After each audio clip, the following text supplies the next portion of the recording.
Hello student, welcome to my YouTube channel Sonia education classes में आप सभी का स्वागत है। हम आज कर रहे हैं कक्षा 6 का मल्हार हिंदी की बुक है।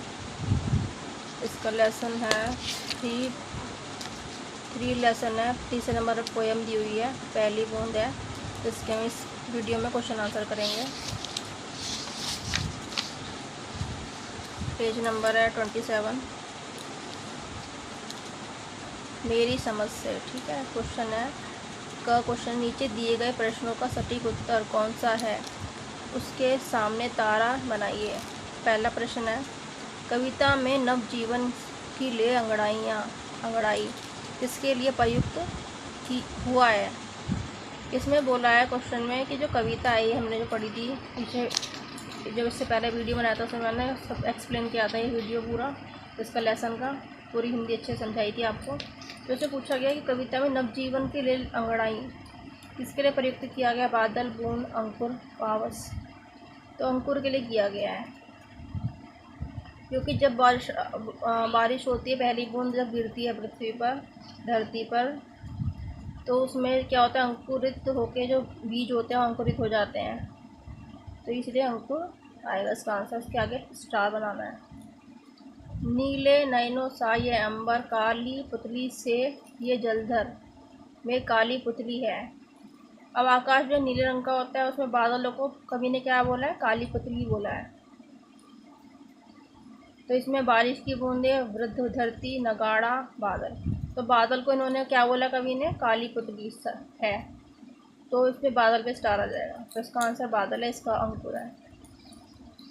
अगला प्रश्न है, ख प्रश्न है, अब अपने मित्रों के साथ चर्चा कीजिए कि आपने ये उत्तर क्यों चुने। पहला उत्तर अंकुर क्यों चुना, दूसरा उत्तर बादल क्यों चुना।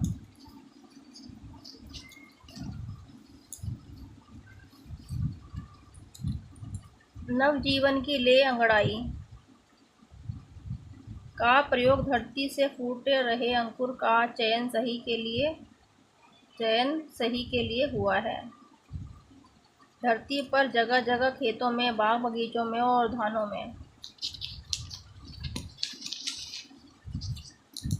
तरह तरह के बीज बिखरे थे, परंतु धरती सूखी होने के कारण इनमें अंकुर नहीं हो पा रहा था। ठीक है, क्यों चुना गया है अंकुर उसने कविता में, कवि ने नवजीवन की ले अंगड़ाई में जो किसके लिए प्रयुक्त किया गया, अंकुर के लिए। क्योंकि जब बारिश नहीं हो रही थी तो क्या हो रहा था, ज़मीन बिल्कुल सूख गई थी। अब जगह जगह खेतों में, बाग बगीचों में, उद्यानों में तरह तरह के बीज बिखरे थे। ठीक है, किसान खेत बोता है, खेत में बीज बोता है, और क्या बारिश के कारण वो जो बीज होते हैं वो अंकुरित नहीं हो पा रहे थे। परंतु जब धरती सूखी होने के कारण इसमें अंकुर नहीं हो पा रहा था। पहली वर्षा का पानी मिलते ही ये बीज नवजीवन की अंगड़ाइयाँ लेते हुए अंकुरित हुए। अब जैसी वर्षा की पहली बूंद गिरी पृथ्वी पर, धरती पर जैसे ही बूंद गिरी, तो क्या हुआ, जो बीज थे उसमें से अंकुर निकल पड़े। ठीक है, और बाहर निकलकर धरती से झांकने लगे। अगला जो प्रश्न था उसमें पूछा गया था, ये क्वेश्चन था, नीले नयनों सा ये अंबर, काली पुतली से ये जलधर में काली पुतली है। ठीक है, तो उसमें बादल को काली पुतली कहा है कवि ने। ठीक है, अब क्यों कहा है इसका हमें बताना है। जलधर का अर्थ होता है सागर या बादल। ठीक है, यहाँ आकाश रूपी नीली आँखों में काली पुतली के रूप में बादल ही होगा, सागर नहीं। अब आकाश की जो तुलना है वो किससे करी है, सागर से की है। और जो सागर में, अब जो आकाश में जो काले काले बादल हैं उसे कवि ने क्या कहा है, काली पुतली के रूप में बादल ही होगा, सागर नहीं। ठीक है, सागर तो आसमान रूपी आँखों में समा नहीं सकता और न उड़कर ऊपर जा सकता है। ठीक है, नेक्स्ट क्वेश्चन है, अगला क्वेश्चन देखिए, करें मिलान। ठीक है, कविता की कुछ पंक्तियाँ नीचे दी गई हैं। इन पंक्तियों में कुछ शब्द रेखांकित हैं। दाहिनी ओर रेखांकित शब्दों के जो है भावार्थ दिए गए हैं, इनका मिलान कीजिए। कविता की पंक्तियाँ यहाँ पे दी हुई हैं, अब इनके भावार्थ हैं यहाँ पे दिए हुए हैं। अब आपको मिलान करना है इसका। आसमान में उड़ता सागर लगा बिजलियों के स्वर्णिम पर। आसमान में उड़ता सागर, तो आसमान में तो बादल ही उड़ रहे हैं, ठीक है। बजा नगाड़े जगा रहे हैं बादल धरती की तरुणाई। अब जब बारिश होती है तो बादल गरजते हैं, तो मेघ गर्जना, इसका मिलान इससे होगा। नीले नयनों साई अंबर काली पुतली से यह जलधर। तो काली पुतली किसको कहा कवि ने? जो नीले नयनों साई अंबर काली पुतली से यह जलधर, तो काली पुतली जो है आकाश में बादलों को कहा गया है, नीले आकाश में जो काले बादल छा जाते हैं। वसुंधरा की रोमावली सी हरी धूप पुल की मुस्काई। अब हरी धूप को क्या कहते हैं? हरी धूप भी बोलते हैं हरी घास जो होती है। वसुंधरा धरती की जो रोमावली से धूप घास निकलती है, पुल की मुस्काई, ऐसी बारिश होती है तो धूप घास निकलती है, हरी घास उगती है, बीज जो होते हैं अंकुरित होते हैं, हर तरफ हरियाली हरियाली हो जाती है। तो इसका मिलान इससे करेंगे, हरी धूप से।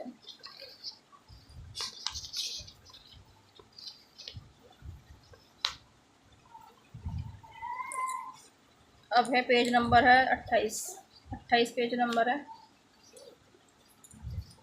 पंक्तियों पर चर्चा करना है, ठीक है। कविता में से चुनकर कुछ पंक्तियाँ नीचे दी गई हैं, इन्हें ध्यान से पढ़िए और इन पर विचार कीजिए। आपको इनका क्या अर्थ समझ में आया? अपने विचार कक्षा में अपने समूह में साझा कीजिए और अपनी लेखन पुस्तिका में लिखिए। अब आपको नीचे यहाँ पे कुछ पंक्तियाँ दी गई हैं, इसको आपको पढ़ना है, विचार करना है इनके बारे में, इनका अर्थ क्या है, और कक्षा के समूह में साझा करनी है, ठीक है। और लेखन पुस्तिका में से लिखना है। तो पहला क्वेश्चन है, आसमान में उड़ता सागर लगा बिजलियों के स्वर्णिम पर, बजा नगाड़े जगा रहा है बादल धरती की तरुणाई। अब इसका हमें अर्थ लिखना है और इस पर चर्चा करनी है इसके बारे में, ठीक है। तो हम करेंगे, देखते हैं कुछ आंसर।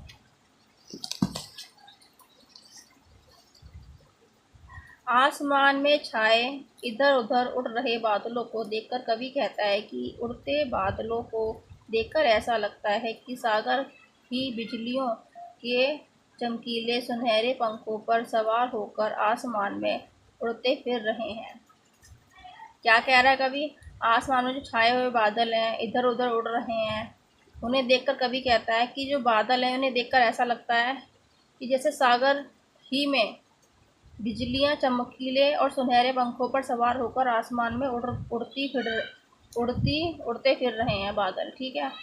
बरसात के बीच उन बादलों की गर्जना सुनकर ऐसा लगता है, अब जब बारिश होती है तो बादल भी गरजते हैं, तो उन्हें उनके बारे में क्या कह रहा है कभी कि बादल ऐसा लग रहे हैं ऐसे बादल नगाड़े बजाकर धरती की तरुणाई, नव यौवन होने का भाव जगा रहे हैं, अर्थात उसमें नव यौवन जैसी मस्ती उल्लास भर रहे हैं। इस तरह पहली वर्षा की बूंद धरती पर आई।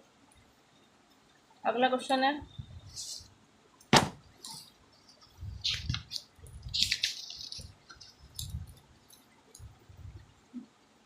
नीले नयनों साय अंबर काली पुतली से यह जलधर करुणा विकलित अश्रु बहाकर धरती की चीर प्यास बुझाई। अब कवि ने ये इसको नीले नयनों साय अंबर किसको बोला है? आकाश को बोला है। नीले नयनों साफ है अंबर, जिसमें काली बादलों को काली पुतली बोला है कवि ने।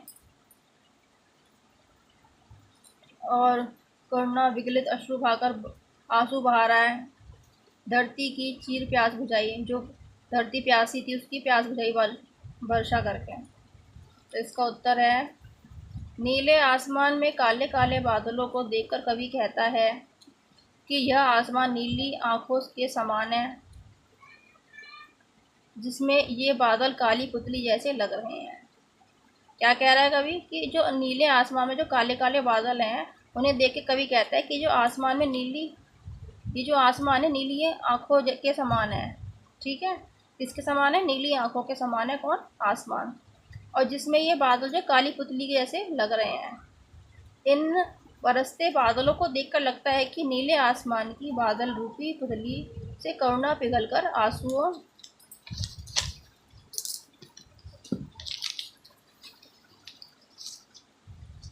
आंसुओं के रूप में गिरकर धरती की प्यास बुझा रहे हैं। यह धरती लंबे समय से प्यासी है। वर्षा के कारण धरती पर घास, फसल और एवं अन्य वनस्पतियां उगने लगी हैं। अब कवि क्या कह रहा है कि जब जैसी धरती ने प्यास बुझाई, जो बादलों ने जो प्यास बुझाई है धरती की वर्षा करके, उससे क्या हुआ, लंबे समय से जो जो हमारी धरती थी प्यासी थी, वर्षा के कारण जो घास है, फसल है, अन्य वनस्पति है जो उगने लग गए हैं। ऐसा लगता है कि बूढ़ी धरती के मन में हरी भरी होने की लालसा पैदा हो गई है। तो इसको देख के कवि क्या कह रहा है कि ऐसा लगता है कि जो बूढ़ी धरती है, जो बंजर हो गई थी, बिल्कुल सूख गई थी, और उसमें हरी भरी होने की लालसा पैदा हो गई है।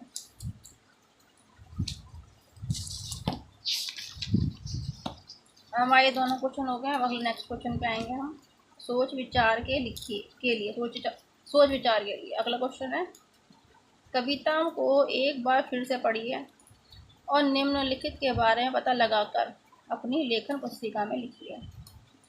पहला क्वेश्चन है, बारिश की पहली बूंद से धरती का हर्ष कैसे प्रकट होता है? कैसे प्रकट होता है गाना में, ठीक है।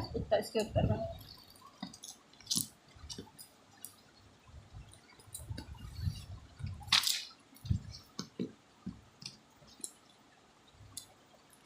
बारिश की पहली बूंद से धरती का हर्ष कैसे प्रकट होता है? हर्ष माने होता है खुशी, उल्लास, ठीक है। बारिश की पहली बूंद से धरती का अंग अंग हर्ष से रोमांचित हो उठता है।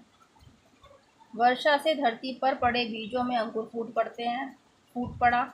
ऐसा लगा ये अंकुर नवजीवन की अंगड़ाई ले रहे हैं। जब काफ़ी समय से धरती जो सूख रही थी, पानी नहीं मिल रहा था उसे, जब बंजर पृथ्वी हो गई थी, बिल्कुल धरती हो गई थी, तो जब बारिश की पहली बूंद गिरी तो उसके अंग अंग में क्या हुआ, रोमांचित हो गया, ठीक है, अंग अंग उसका। और वर्षा से जो धरती पर पड़े हुए बीज थे, उसमें जो किसान ने खेती करके बीज बोते हैं किसान, उसके बाद जो वो बीज थे उनमें अंकुर फूट पड़ा। ऐसे लगा कि अंकुर नवजीवन की अंगड़ाई ले रहे हैं। गर्मी के कारण सूखी दूब में नई जान आ गई। अब गर्मी से क्या होता है, जब पानी नहीं मिलता पेड़ पौधों को, फसलों को, घास को या दूब घास को, तो क्या वो सूख जाती है, मुरझा जाती है। पर जब जैसे उसे पानी मिला, गर्मी के कारण सूखी दूब में नई जान आ गई। जैसे इसमें पानी पड़ा तो उसमें नई जान आ गई। वह खुशी से मुस्कुरा उठी, वो खुश हो गई, मुस्कुराने लगी। इसमें नई नई पत्तियां आ गई, नई नई पत्तियां आ गई। यह दूब ऐसी लग रही थी मानो धरती के शरीर से रोमों की पंक्तियां हों। इस तरह धरती का हर्ष प्रकट होता है। तो जो है, इस तरह से हमारी जो धरती है वर्षा की बूंदों से, उसमें इस तरह से उल्लास प्रकट होता है, खुशी प्रकट होती है। उसमें नए बीज अंकुरित होते हैं और जो दूब घास है वो भी हरी भरी हो जाती है। अगला क्वेश्चन देखेंगे, 28 पेज का ये वाला क्वेश्चन है। इसके अगला वाला दूसरा क्वेश्चन है, कविता में आकाश और बादलों को किनके समान बताया गया है?